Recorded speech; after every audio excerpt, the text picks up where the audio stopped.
gracias al Señor porque podemos compartir de su palabra, y lo importante de ella es entender lo que el Señor nos quiera decir a nuestras vidas. Amén.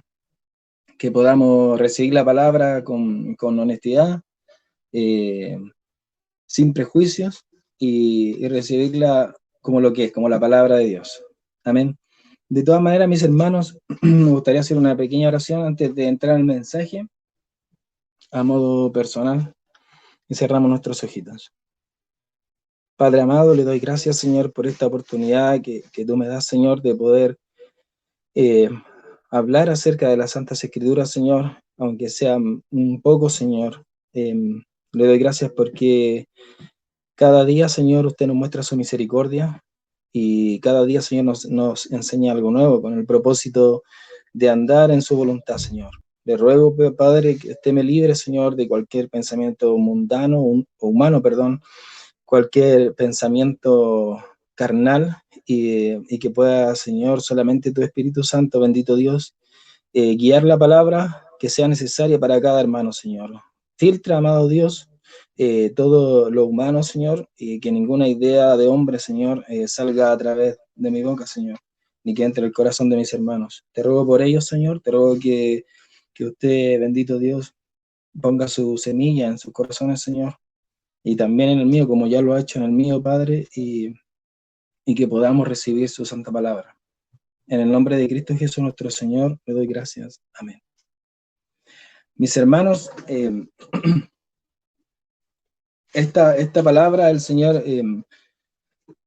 me ha hablado por esta palabra hace mucho tiempo, pero en realidad venía un poco como masticando muchas cosas que el Señor me enseñaba, y la vamos a compartir hoy. Esta palabra está en el libro de Mateo, en el primer libro del Nuevo Testamento, Mateo capítulo 7. Si la podemos buscar para que la leamos juntos.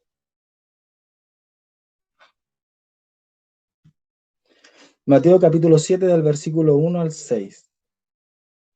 Dice, en el nombre del Señor Jesucristo: no juzguéis para que no seáis juzgados, porque con el juicio con que juzgáis, seréis juzgados, y con la medida con que medís, os será medido.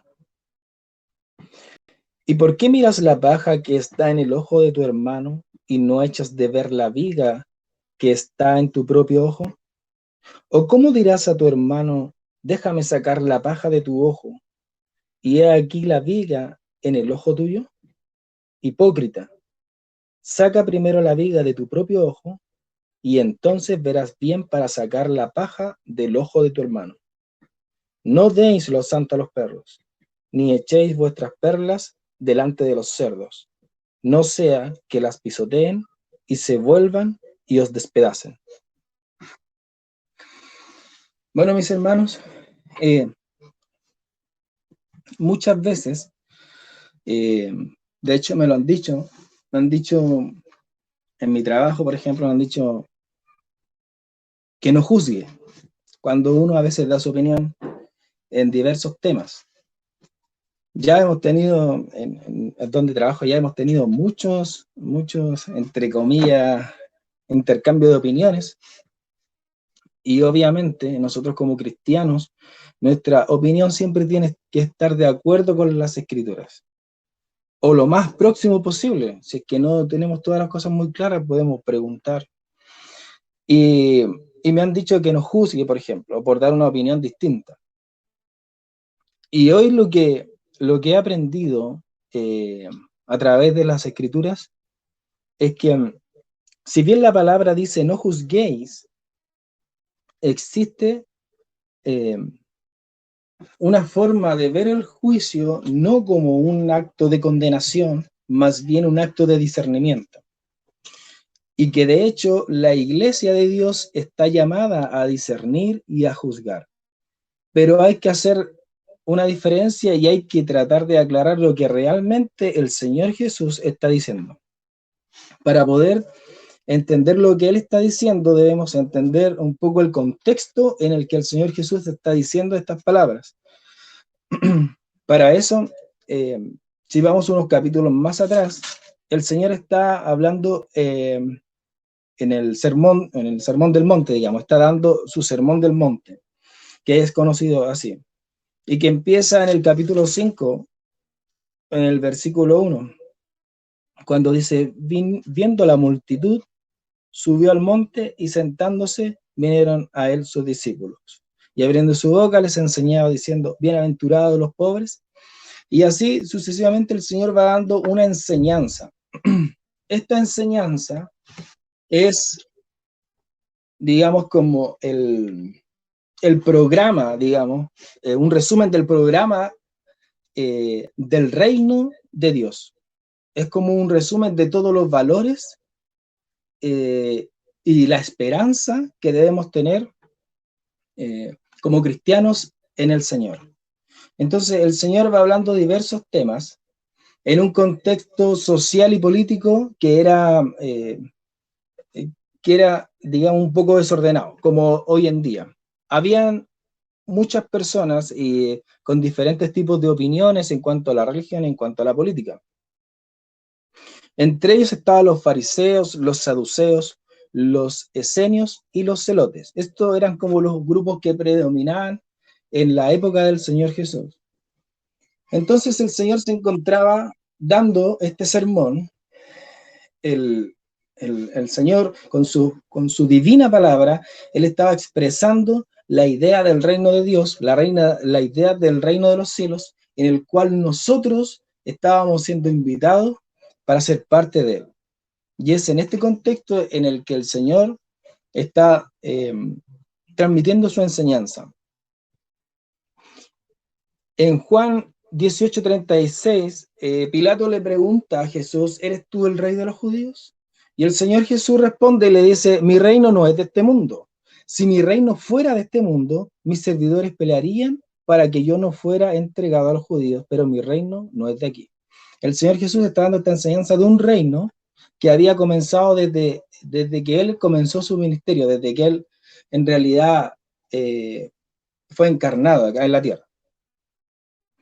Entonces, como les comentaba, estaban estos cuatro grandes grupos que lideraban los puestos más altos dentro de la sociedad.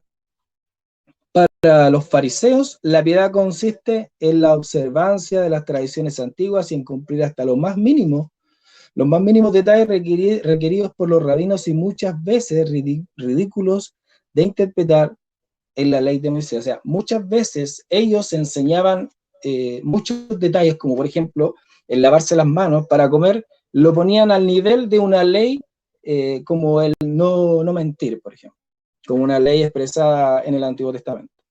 Eran tradicionalistas y eran, como entre comillas, tradicionalistas antiguos. También estaban, por otro lado, los saduceos. Ellos eran liberales, rechazaban la tradición de los ancianos, o sea, todo lo contrario a los fariseos, y también muchas enseñanzas del Antiguo Testamento. No creían en la resurrección, en los milagros, en los ángeles, ni en la vida futura. Esto también era otro grupo prominente en la época del Señor Jesús. Y esto le podríamos poner los modernistas. También estaban los esenios. Ellos decían que la verdadera piedad consistía en la separación literal, digamos, de la sociedad. Ellos enfatizaban el ascetismo y el aislamiento, o sea, como tratar de apartarse de las personas para poder vivir en santidad. Y finalmente los celotes, que eran fanáticos nacionalistas, políticos, que eran activistas religiosos, y que ellos decían que la única forma en que pudiera reinar Israel era derrocando al Imperio Romano. Es en este contexto el que el Señor Jesús viene y transmite un mensaje que enfrenta a todos estos grandes líderes, específicamente y mayoritariamente a los fariseos. Y tenemos muchos textos que hablan acerca de lo que el Señor les decía, como fariseo hipócrita. Limpia primero lo de dentro del vaso y luego de lo de afuera, ¿no es cierto? Sepulcros blanqueados, les decía, etcétera. Incluso el Señor les enseñó muchas veces a los fariseos que la verdadera espiritualidad no consistía en lo externo, sino que en lo interno, primero lo de dentro del corazón. A los saduceos que el racionalismo era contrario al espíritu de la fe. Es decir, que ellos racionalizaban todo, que en realidad los ángeles no existían, la resurrección tampoco, pero en realidad estos son hechos de fe, actos de fe. Los esenios, que la piedad ha de comenzar en el corazón antes que en el cuerpo. Es decir, no es necesario apartarse de la gente para poder vivir en santidad. Y a los celotes, que la palabra clave no era revolución, sino que era adoración. Esta enseñanza el Señor la estaba dando en su sermón. Entonces, el Señor Jesucristo, el mismo Dios encarnado en la tierra, el Rey de Reyes, el autor y consumador de la fe, por el cual está escrita la Biblia, o sea, el autor de las palabras que nosotros hoy día podemos estar leyendo, estaba dando una predicación, digamos así. Y ¿a quién no le hubiese gustado haber estado en esa predicación o en ese sermón? Entonces, el mismo Señor estaba impartiendo un mensaje que confrontaba a la sociedad, confrontaba a estos grandes líderes políticos y religiosos, y cuando uno entonces lee el Sermón del Monte, tiene que entender que el Señor está en ese contexto para poder entender lo que Él quiere decir cuando habla, por ejemplo, de la ley. Se les fue dicho esto, ahora se les dice lo otro. ¿Me entiende? Cuando dice el Señor, se les fue dicho no matarás, y Él dice que el solo hecho de odiar a una persona la están matando. Entonces, ¿por qué? ¿Por qué decía estas cosas? Porque ellos, los fariseos, enseñaban una cosa diferente. En realidad es como una respuesta, digamos, a esa sociedad de ese entonces que estaba desordenada en cuanto a lo que la palabra estaba diciendo. Ahora el texto en Mateo 5.1 dice, viniendo la multitud subió al monte y sentándose, vinieron a él sus discípulos. Es importante notar aquí que el hecho de que el Señor se haya sentado tiene un significado. Sentarse tiene un significado muy profundo, queriéndose decir que lo que iba a enseñar en ese momento iba a realizarse con la autoridad del maestro que la enseñaría. Es por eso que esto es en el contexto judío. Cuando la palabra dice en Mateo 23.2, por ejemplo, dice, en la cátedra de Moisés se sientan los escribas y los fariseos. La cátedra, bueno, si a uno se le viene a la mente quizá una cátedra como una defensa de una idea o algo así. Pero en realidad la cátedra significa el asiento el asiento de Moisés, la cátedra de Moisés. Y ahí es donde se enseñaban las grandes autoridades, se sentaban las grandes autoridades para dar enseñanzas acerca de la ley. Entonces, cuando el Señor Jesús viene y dice, y se sentó en el monte y comenzó su enseñanza, quería decir que el Señor iba a estar hablando con una autoridad que provenía de lo más alto de las autoridades, digámoslo así. Y es en este contexto en el que el Señor está dando su sermón, enseñando, por ejemplo, como veíamos, las bienaventuranzas, la sal y la luz. ¿Quién es la sal de la tierra? La luz. Y les recuerdo, no olvidemos lo que habíamos leído acerca en Mateo 7, cuando dice, no juzguéis para que no seáis juzgados. Entonces el Señor viene hablando acerca de que nosotros somos la sal, somos la luz del mundo, ¿no es cierto?, que alumbra. Es decir, el Señor pone una autoridad también en la iglesia. Y esa autoridad no se puede ejercer si no hay un discernimiento o un juicio.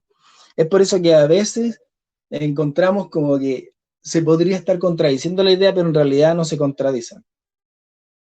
También viene enseñando acerca de la verdadera forma en que la ley se cumple en nuestros corazones. Por ejemplo, hablamos de matar, odiar, adulterar o mirar con deseo, que son, es como que el Señor va picando más fina la enseñanza, va diciendo, no es solamente el acto, sino que es la intención.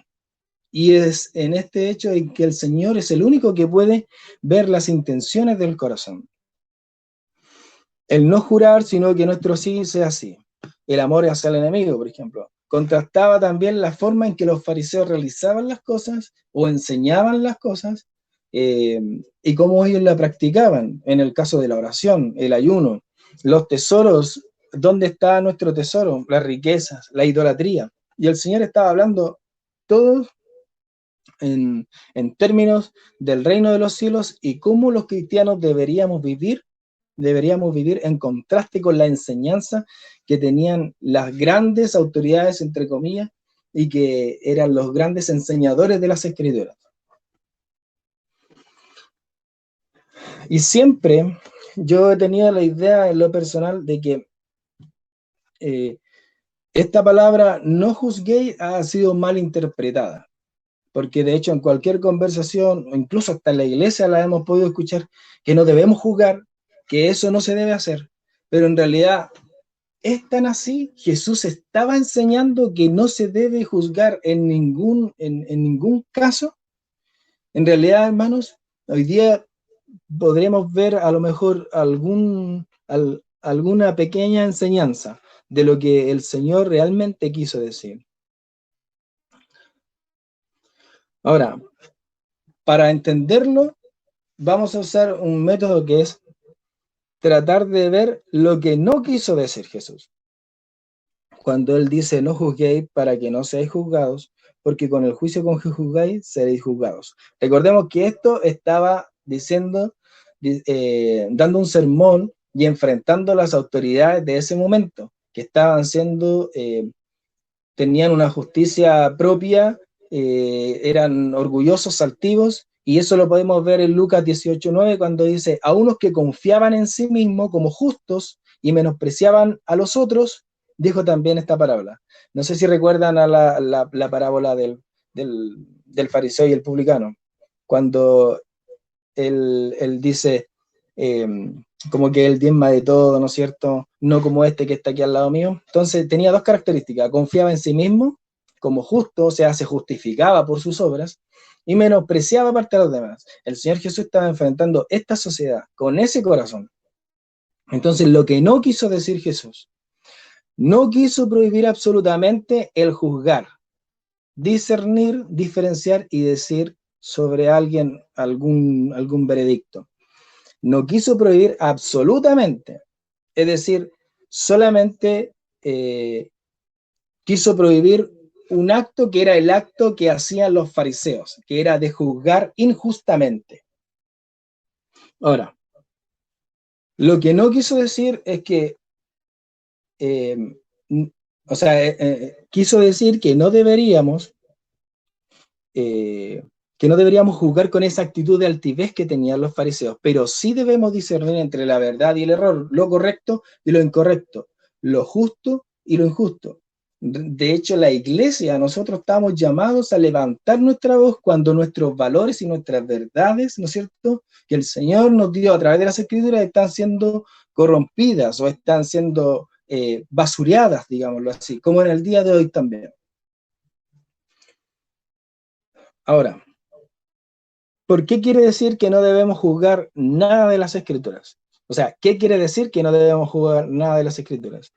Cuando la palabra dice algo, nosotros debemos hacer un análisis de comparación. Por ejemplo, cuando el Señor dice que no debemos juzgar, estábamos viendo un texto, pero ese texto tiene que ser analizado en el contexto en que lo está diciendo, y ya hemos visto algunos detalles, que por ejemplo se lo estaba diciendo a unas personas que juzgaban injustamente, y aparte, en el contexto inmediato del texto, podemos ver en el verso número 6, dice, no deis los santos a los perros, ni echéis vuestras perlas delante de los cerdos.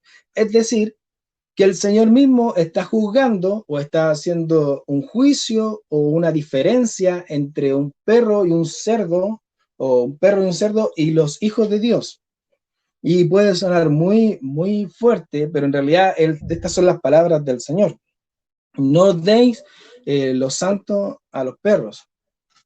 En el verso 15, un poco más adelante, dice, guardaos de los falsos profetas. ¿Cómo nosotros podemos discernir y juzgar quién es un falso profeta si no analizamos, si no discernimos lo que el Señor dice en sus escrituras y la enseñanza de que el profeta, entre comillas profeta. En el verso 20 dice también, así que por sus frutos los conoceréis. Es decir, tenemos formas de juzgar, tenemos formas de discernir, pero estas formas de discernir deben ser conforme a las escrituras, deben ser justas. Entonces, en ese contexto inmediato, el Señor ya está dando a entender que no se refiere a que no se puede juzgar absolutamente, sino que está condenando una forma de juzgar, que es la forma injusta de juzgar. Luego de ver la comparación en el contexto inmediato de este texto que estamos viendo, también debemos ver el contexto global de las Escrituras. Si acaso lo que el Señor Jesús está diciendo está conforme a otras enseñanzas, por ejemplo, del apóstol Pablo. Entonces, así nosotros podemos ver si nosotros estamos analizando mal el texto o el Señor está diciendo algo conforme a las escrituras y a nosotros nos falta algo por entender. En 1 Corintios, capítulo 5, del 9 al 3 dice, del 9 al 13 dice, os he escrito por carta que no os juntéis con los fornicarios, no absolutamente con los fornicarios de este mundo, o con los ávaros, o con los ladrones, o con los idólatras, pues en tal caso os sería necesario salir del mundo. Más bien os escribí que no os juntéis con ninguno que llamándose hermano fuere fornicario, o avaro, o idólatra, o malediciente, o borracho, o ladrón. Con tal ni aun comáis. Porque ¿qué razón tendría yo para juzgar a los que están fuera? ¿No juzgáis vosotros a los que están dentro? Porque a los que están fuera, Dios juzgará. Quitad pues a ese perverso de entre vosotros. Hermanos, si no juzgamos, no podríamos tomar una determinación como la que el apóstol Pablo está enseñando en esta carta a los Corintios. Si nosotros no discernimos a alguien que se dice ser cristiano, pero tiene obras que no son dignas de arrepentimiento, como dicen las Escrituras, entonces nosotros tenemos el deber de juzgar, tenemos el deber de discernir quiénes son hijos de Dios. Ahora, este juicio debe ser justo, no debe ser un juicio injusto, es decir, yo no debo estar haciendo lo mismo y juzgar a la persona o la situación o la enseñanza si yo estoy en el mismo pecado, digamos. Eso sería un juicio injusto, sería un juicio fariseaico, digámoslo así. En 2 de Tesalonicenses, capítulo 3, verso 6, dice, pero os ordenamos, hermanos, en el nombre de nuestro Señor Jesucristo, que os apartéis de todo hermano que ande desordenadamente, y no según la enseñanza que recibiste de nosotros. Es decir, que la Escritura nos enseña a discernir y juzgar a personas que obran mal. O sea, y que más encima se dicen ser hermanos. Entonces, el Señor, es como que acá podemos ver si no analizamos bien, podemos ver una contradicción, porque muchas veces recibimos la opinión esa, no, pero no tienen que juzgar, pues ustedes los cristianos andan juzgando a todos, pero en realidad tenemos que hacer discernimiento y no condenar a las personas como mandarlas al infierno, por ejemplo. Hay mucha gente que se dedica a enviar al infierno a las personas, ¿no? Y este es del diablo, el otro también. Pero en realidad nosotros primeramente estamos llamados a impartir el Evangelio. Pero para impartir el Evangelio debemos estudiar las Escrituras. Para entender las Escrituras debemos discernir. Para aplicar las Escrituras debemos discernir. Debemos juzgar las situaciones, las enseñanzas a las personas. Y hermanos, toda la vida nosotros estamos juzgando. Toda la vida estamos tomando decisiones. Entonces, desde que nuestras madres nos decían, no te juntís con ese cabro porque maldadoso, no sé, ya había un discernimiento. Número 2, tampoco está prohibiendo el juzgar la enseñanza de otra persona. Es decir, que nosotros podemos juzgar. De hecho, en este mismo momento usted puede juzgar y discernir si lo que hoy estamos conversando puede analizar a través de las Escrituras si esto es así o no es así. Y entonces uno se entrega a lo que el Señor ponga en nuestro corazón. En el verso 15, como habíamos visto delante, dice, guardaos de los falsos profetas, porque hay personas que tienen enseñanzas que no son bíblicas. El otro día veía, hermanos, un debate de un cristiano con otro pseudo cristiano que tenía el Dios Madre. Entonces, sacando de contexto todos los textos con el que él se defendía, y en realidad era un absurdo en tratar de entender lo que él decía. Entonces, frente a tales cosas, la palabra misma nos llama a que nosotros debemos combatir fervientemente por la fe. Entonces, sí debemos realizar juicios, pero estos tienen que ser justamente. Romanos capítulo 16, 17 dice, mas os ruego, hermanos, que os fijéis en los que causan divisiones y tropiezos en contra de la doctrina que vosotros habéis aprendido y que os apartéis de ellos. Entonces hay una enseñanza de falsas doctrinas también. No es algo menor. No es algo menor escuchar a veces personas que quieren vivir conforme a la ley del Antiguo Testamento, por ejemplo. Y muchas veces nosotros debemos poner todas estas cosas a prueba y debemos dilucidar nuestras dudas en las Escrituras. Dice la palabra que en el consejo de muchos hay sabiduría. Siempre debemos preguntarnos entre nosotros, nuestros hermanos, consultar, tengo esta duda, ¿qué podría hacer esto? No podemos hacer un juicio independientemente en nuestros estudios porque podemos estar cayendo, digamos, en salirnos del marco de los fundamentos bíblicos. En Gálatas 1, 8, 9 dice, más si aún nosotros o un ángel del cielo os anunciare otro evangelio diferente del que os hemos anunciado, sea anatema, es decir, sea maldito. Como antes hemos dicho, también ahora lo repito, si alguno os predica diferente evangelio del que habéis recibido, sea anatema. ¿Cuál es el evangelio? El evangelio es que el Señor Jesús, el Mesías, el Dios encarnado, ha muerto en la cruz por nuestros pecados y ha resucitado, así como lo decían las Escrituras en el Antiguo Testamento.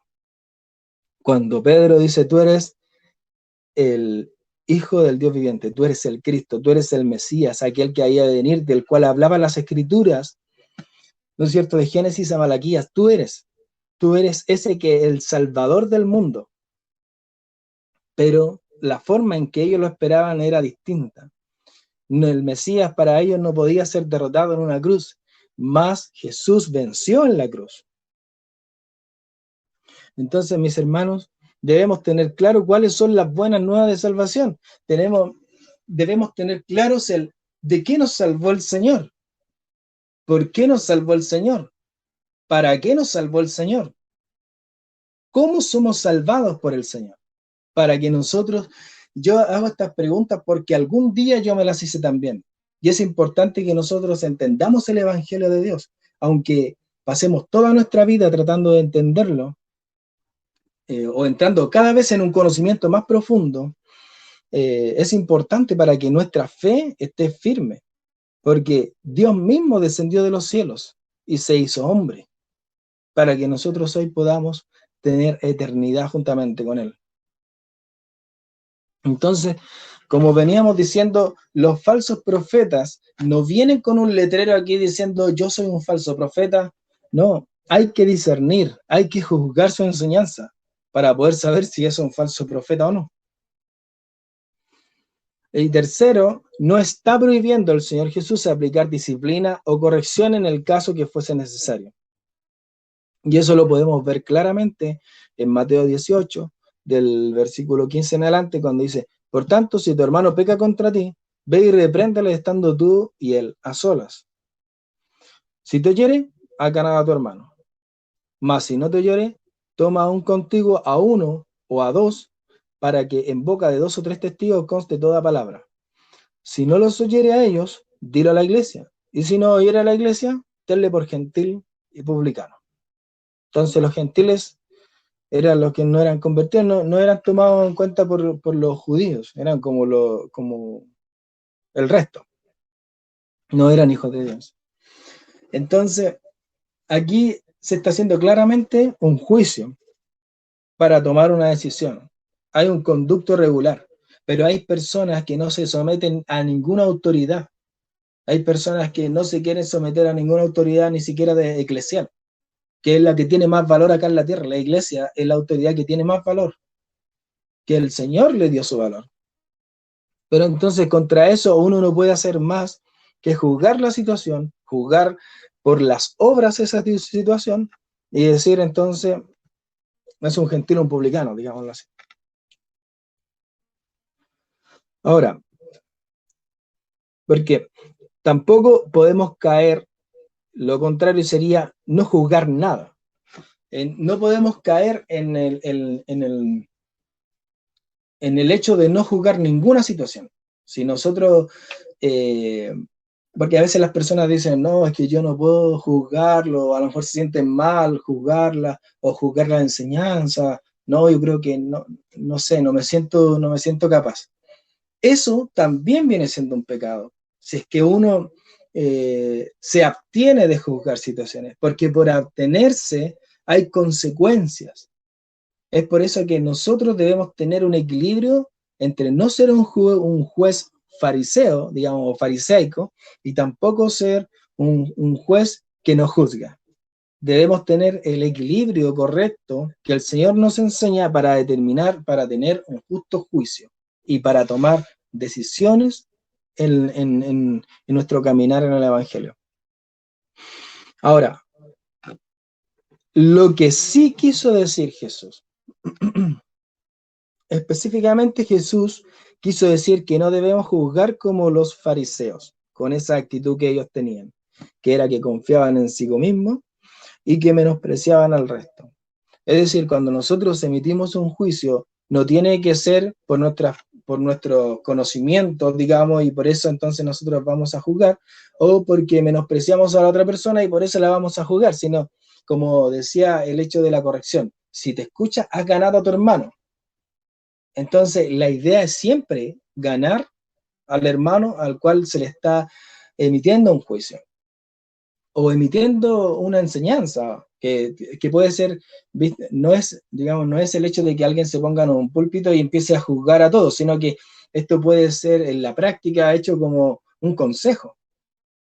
Un hermano puede estar en pecado y puede ser, hermano, vamos aparte y uno puede conversar, o le pueden conversar a uno acerca de un error que puede estar cometiendo. Pero no es como un juicio apuntar con el dedo. No sé si me explico, mi hermano. El Señor Jesús criticaba enfáticamente a los fariseos. De hecho, en Mateo 23, 27 al 28 dice, «Ay de vosotros, escribas y fariseos hipócritas, porque sois semejantes a sepulcros blanqueados, que por fuera a la verdad se muestran hermosos, mas por dentro están llenos de huesos de muertos y de toda inmundicia. Así también vosotros, por fuera a la verdad, os mostráis justos a los hombres, pero por dentro estáis llenos de hipocresía e iniquidad». Entonces, por eso esta palabra que dice hipócrita, limpia primero, o sea, saca primero la viga de tu ojo para que puedas sacar la paja de tu hermano. Entonces, en ese solo hecho, estamos viendo de que la palabra no enseña a no juzgar absolutamente, sino que está diciendo que primero hay que sacar la viga para poder limpiar la paja que está en el ojo del hermano. Y ahí sí se puede juzgar justamente. No es incorrecto tener un espíritu crítico, sino lo incorrecto es hacerlo injustamente y sobre todo cuando yo estoy cayendo en el mismo pecado. Entonces, por eso la palabra también en otro verso dice, juzgad justamente. En Romanos 2:1 dice, por lo cual eres inexcusable, oh hombre, quien quiera que seas tú, que juzgas, pues en que juzgas a otro, te condenas a ti mismo, porque tú que juzgas haces lo mismo. Es decir, eso sería un juicio injusto, juzgar algo en lo cual uno está en esa misma práctica. Algunas características del juicio farisaico que prohíbe el Señor. Aquel que pretende juzgar la intención del corazón. Ese juicio es un juicio injusto. Cuando uno dice, no, yo creo que lo hizo con esa intención, porque quería o pretendía hacer eso. Esa opinión, mi hermano, está mal, porque solamente el único que puede juzgar las intenciones del corazón es el Señor.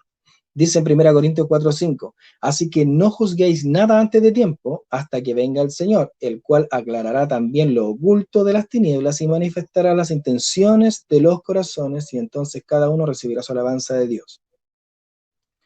Entonces, mis hermanos, el juicio sí es posible hacerlo de forma justa y no tratando de intuir lo que quizá quiso hacer alguien o quiso enseñar algo, sino que, porque ese tipo de cosas lo único que hace es ponerse en supuestos, y los supuestos nos llevan a opiniones y sentimientos prejuiciosos, que a veces nos hacen sentir mal cuando realmente quizá alguien no lo hizo con esa intención.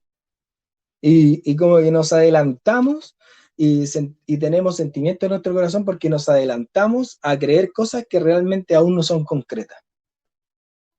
Este es un juicio injusto. También es un juicio injusto aquel que tiene un placer negativo al juzgar, aquel piensa mal y quiere hacer daño juzgando a alguien o condenando a alguien. Aquel que se apresura a juzgar ya que no escucha y no analiza antes de emitir un veredicto. Aquel que no tiene toda la información y se apresura a hablar. Otro juicio injusto, una característica sería aquel que hace lo mismo que a quien está juzgando. Eso ya lo habíamos conversado en el versículo anterior. Aquel que tiene prejuicios para juzgar. Ese también es un juicio injusto, tener prejuicios o ideas preconcebidas acerca de algo, de alguien o de alguna enseñanza. Aquel que juzga para condenación del alma, porque solamente el Señor es el que tiene la capacidad para poder tomar a alguien y decir, esta persona no es mi hijo o esta persona sí es mía. Entonces nosotros no podemos juzgar ese tipo de cosas. Entonces, mis hermanos, dice, no juzguéis para que no seáis juzgados, porque con el juicio con que juzgáis seréis juzgados. Es decir, con el tipo de juicio con el que nosotros juzguemos, seremos juzgados. Por eso es que nos debemos dedicar a juzgar justamente las situaciones, las enseñanzas y a las personas. La palabra dice, por sus frutos los conoceréis. Nuestro juicio tiene que ser lo más apegado a las Escrituras y empezando por uno mismo. Dice también la palabra, y con la medida con que medís, os será medido. ¿Y qué miras la paja que está en el ojo de tu hermano? ¿Y por qué miras la paja que está en el ojo de tu hermano y no echas de ver la viga que está en el tuyo propio ojo? ¿O cómo dirás a tu hermano, déjame sacar la paja de tu ojo y he aquí la viga en el ojo tuyo? Hipócrita, así como les decía a los fariseos. ¿Me entienden ahora el contexto de toda la enseñanza del Sermón del Monte? El Señor está hablando algo como encarándolos directamente, diciéndole, ustedes son unos hipócritas porque hacen esto, porque tienen una viga y quieren sacar la paja, porque son ciegos guiando a ciegos. Y el Señor enfrentaba esa generación. De hecho lo dice, generación de víboras. Eso lo dice Juan el Bautista, creo. Después dice, saca primero la viga de tu ojo, de tu propio ojo, y entonces verás bien para sacar la paja del ojo de tu hermano. Entonces sí se puede hacer juicio, pero primero hay que sacar la viga de uno. O sea, primero el juicio tiene que partir por casa. tiene que partir por lo que uno está haciendo, viviendo y enseñando, para después poder tener el discernimiento correcto y el juicio correcto. No deis lo santo a los perros, ni echéis vuestras perlas delante de los cerdos, no sea que las pisoteen y se vuelvan y os despedacen. Bueno, mis amados hermanos, esta ha sido la enseñanza, la palabra de hoy día, y para mí ha sido de mucha bendición. Para concluir, este mensaje quiere decir que esta palabra no quiere decir que no podemos juzgar, sino que nuestro juicio sea el correcto y sincero con amor a la verdad. Como dicen las Escrituras, juzgad con justo juicio. Así como Jesús, aquel es quien nuestro ejemplo, enfrentándose a Herodes, por ejemplo, él le dijo zorra, o a los fariseos les dice sepulcros blanqueados. También tenía a los recaudadores de impuestos, también les hablaba a ellos que tenían otra oportunidad, o al ladrón en la cruz. También el Señor mostraba su misericordia, pero así también mostraba su juicio.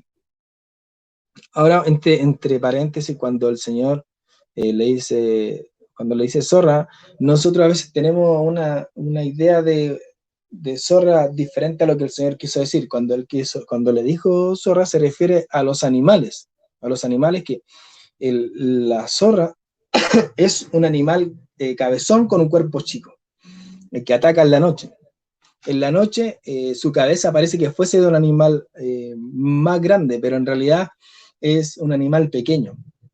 Y lo que él quiere decir es que aparenta a un animal más grande. Entonces dice ser o quiere mostrar lo que no es. Y por eso es que el Señor le dice así a Herodes. Jesucristo es nuestro máximo ejemplo de un justo juicio y de misericordia. Sigámosle y andemos como Él anduvo. Él tiene el juicio, el Padre le ha dado el juicio a su Hijo. Mis hermanos, que Dios les bendiga y vamos a orar al Señor. Padre amado, le doy gracias, Señor, por esta oportunidad que usted me ha dado, Señor, de compartir una porción de su palabra, Señor.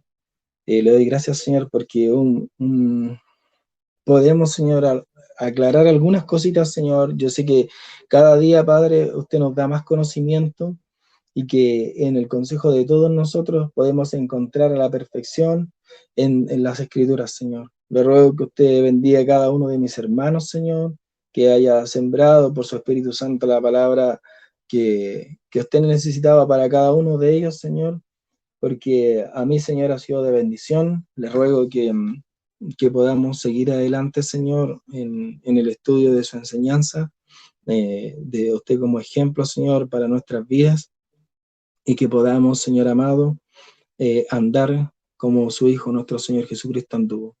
Padre, le doy gracias, Señor, por su misericordia, por su amor, porque podemos abrir las Escrituras, Señor, aquellas palabras, Señor, que son inspiradas por el Espíritu Santo, Señor, aquellas palabras que costaron tantas generaciones, Señor, de muertes, tantas persecuciones, bendito Dios, tanta gente, Señor, que usted usó para que nosotros hoy tan fácilmente podamos abrir las Escrituras, y que muchas veces, Padre, lamentablemente, muy lamentablemente, Señor, no valoramos cada una de las letras que leímos, Señor. Te ruego, Señor, pongas en nosotros el temor por su palabra, el temor por su presencia, y que podamos, bendito Dios, seguir adelante en este camino, bendito Dios, por la senda estrecha, Señor, por la puerta estrecha, Señor, por el único camino, por la verdad, por su Hijo, nuestro Señor Jesucristo. Gracias le doy, Señor, por este momento, por este tiempo, y por cada uno de nosotros, por recibir este alimento. En el nombre de Cristo Jesús, nuestro Señor y Salvador.